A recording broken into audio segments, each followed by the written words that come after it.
আসসালামু আলাইকুম রহমতুল্লাহি ওয়া বারাকাতুহু আলহামদুলিল্লাহ ওয়াসসালাতু ওয়াসসালামু আলা মান লা নাবিয়্যা বা'দাহু আউযুবিল্লাহি মিনাশ শাইতানির রাজিম বিসমিল্লাহির রহমানির রহিম মাসালু মা ইউনফিকুনা ফি হাযিহিল হায়াতিদ দুনিয়া কামাসআলি রিহিন ফিহা সিররুন আসাবাত হারসা কাউমিন যালামু আনফুসাহুম ফাআহলাকাতহু ওমা সালামাহুমুল্লাহু ওয়ালাকিন আনফুসাহুম ইয়াসলিমুন।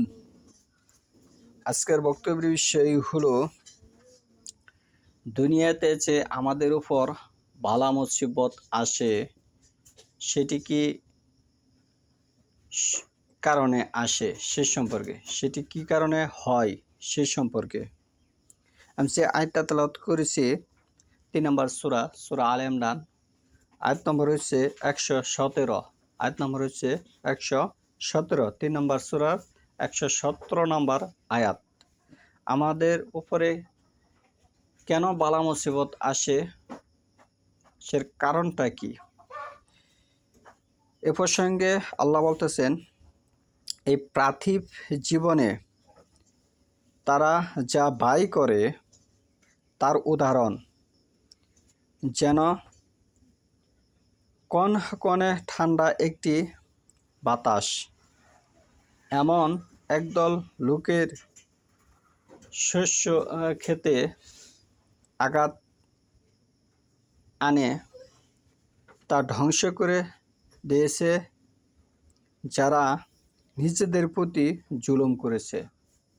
যারা নিজেদের প্রতি নিজে জুলুম করে তারা ধ্বংস হবে।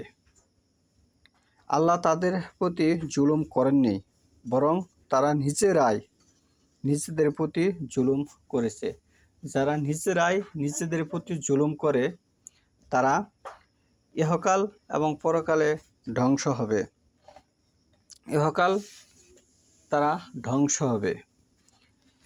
মাসালু শব্দের অর্থ হচ্ছে আল্লাহ একটি উদাহরণ দিয়েছেন।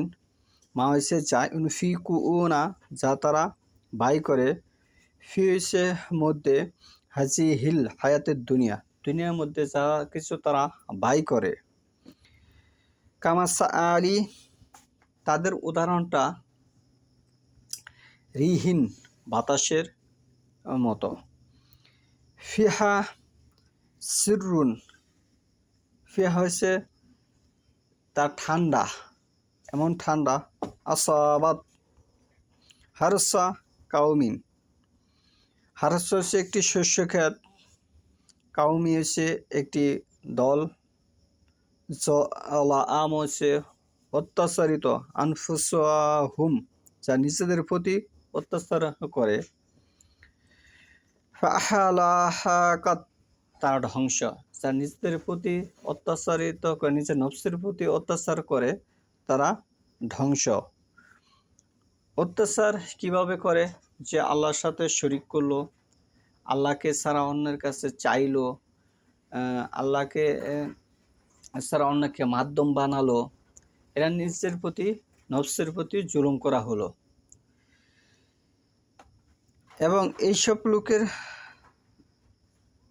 যে দান খয়রাত, যে টাকা পয়সা ব্যয় করলো, এটাও ক্ষতিগ্রস্ত হলো, এরাও ক্ষতিগ্রস্ত হলো। তাহলে এখান থেকে যে বিষয়টা স্পষ্ট ফুটে উঠল, একজন বেদাতি, একজন মুশরিক, শিরককারী ব্যক্তি, সে ইহকাল এবং পরকালে ক্ষতিগ্রস্ত হবে।